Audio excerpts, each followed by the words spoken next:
Have you ever looked at a map and wondered about the hidden stories behind the lines and colors?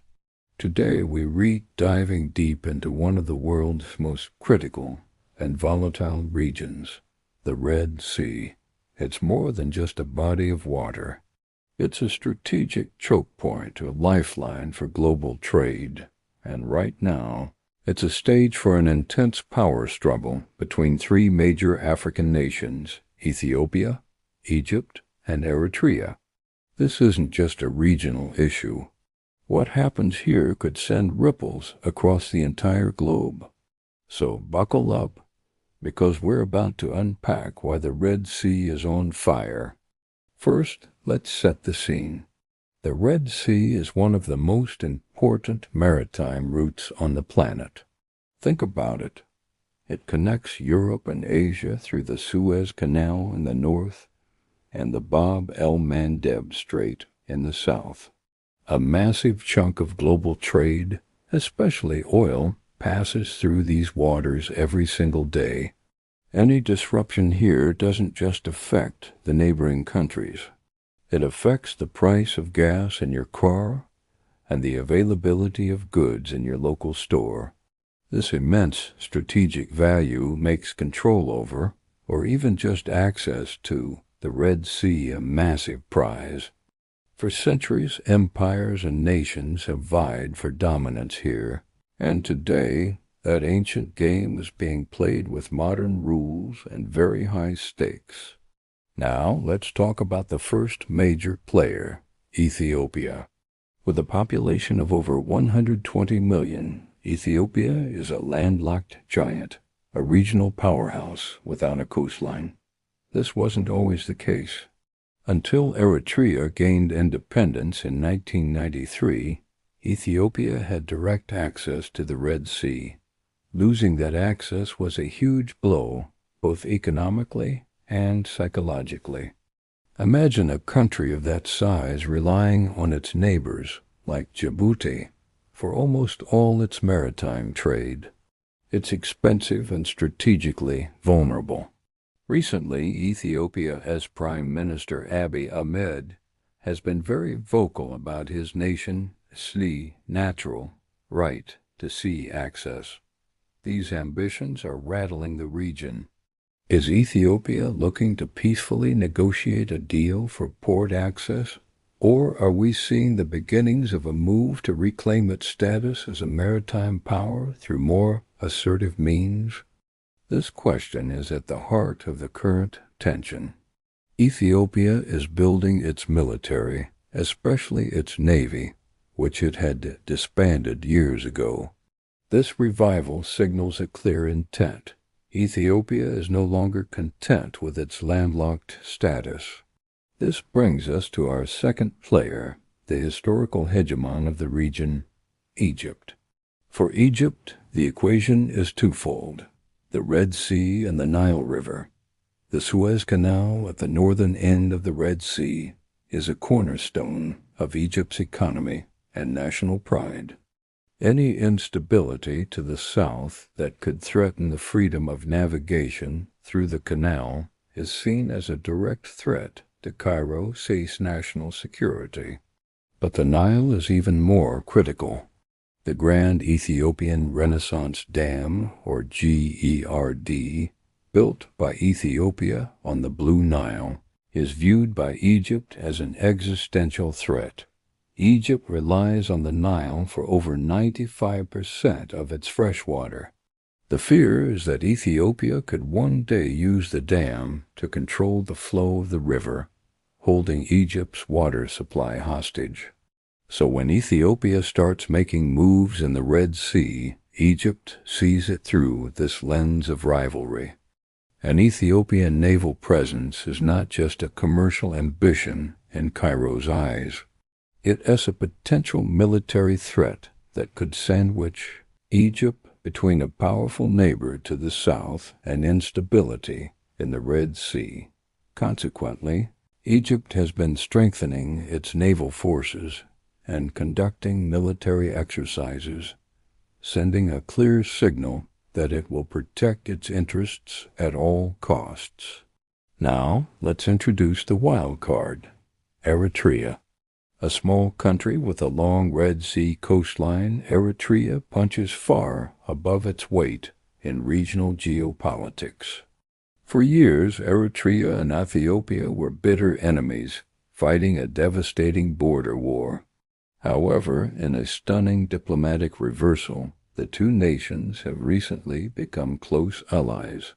This alliance completely changes the strategic map. Eritrea's ports, like Asab and Massawa, are now potentially available to Ethiopia. This gives Ethiopia a friendly coastline and reduces its dependence on Djibouti.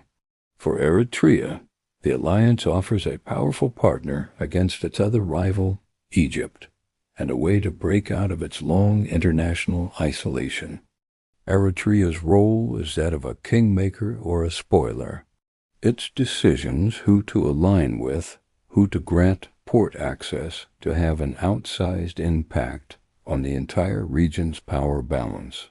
Eritrea can either be a bridge for regional cooperation or a flashpoint for conflict, and right now it's leaning into its pivotal role with gusto. So you have Ethiopia's ambition, Egypt's fear, and Eritrea's strategic positioning. What does this mix look like on the ground? It looks like rising tensions. We're seeing military maneuvers from all sides. Egypt has been conducting large-scale naval drills in the Red Sea. Ethiopia is not just talking about a navy. It's actively building one and reportedly seeking a base. There are reports of troop movements along tense borders and a war of words being waged in diplomatic circles and the media. The recent deal between Ethiopia and the self-declared Republic of Somaliland, which would grant Ethiopia sea access in exchange for recognition, threw gasoline on the fire. Somalia, which considers Somaliland its territory, was outraged, and Egypt immediately voiced its support for Somalia's sovereignty, further deepening the divide. Each move is met with a countermove, creating a dangerous cycle of escalation where a miscalculation could easily spiral into a direct confrontation. This isn't just a local squabble.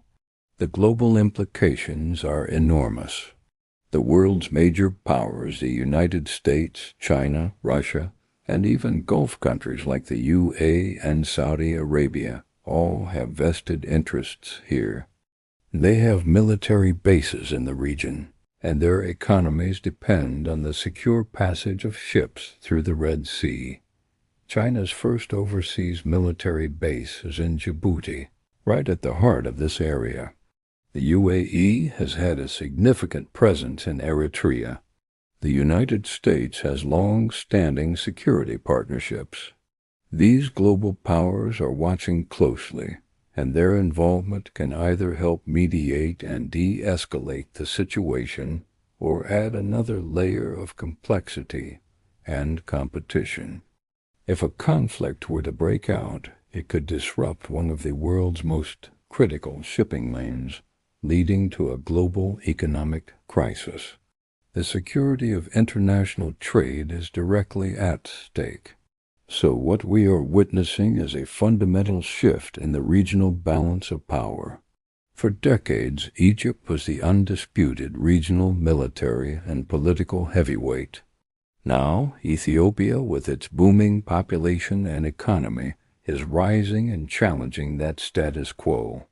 It's a classic power struggle, a resurgent power challenging an established one. Eritrea, meanwhile, is playing its cards masterfully, leveraging its geography to gain influence and security. It is a three-way geopolitical chess match where the board is the Horn of Africa, and the prize is control over the Red Sea. The dynamic is no longer a simple Egypt versus Ethiopia rivalry. It's a complex triangle of alliances, interests, and historical grievances. Looking to the future, the path forward is uncertain and fraught with risk. There are several possibilities. The worst-case scenario is, of course, open conflict. A war between these nations would be catastrophic for the entire region and beyond, creating a massive humanitarian crisis and crippling global trade. On the other hand, there is a path of negotiation and diplomacy. Regional bodies and international partners could mediate a grand bargain, a deal where Ethiopia gets its port access through leasing arrangements, Egypt receives guarantees about the Nile's water flow, and Eritrea secures economic benefits and security assurances. A new regional security framework could be established to manage these competing interests peacefully. The most likely scenario, however, might be a prolonged period of Cold War, a tense standoff with continued military posturing, proxy conflicts, and shifting alliances, stopping just short of all-out war. The fate of the Red Sea hangs in the balance, caught between the ambition of a rising giant, the anxieties of a historic power, and the calculations of a strategic opportunist. What happens next will not only define the future of Northeast Africa, but will also be felt in ports, markets, and capitals around the world. It's a complex and unfolding story, and one we all need to be paying attention to. Thank you so much for watching. If you found this breakdown helpful, please hit that like button and consider subscribing to eGreen channel for more deep dives into the stories shaping our world. Let us know your thoughts in the comments below. See you in the next video.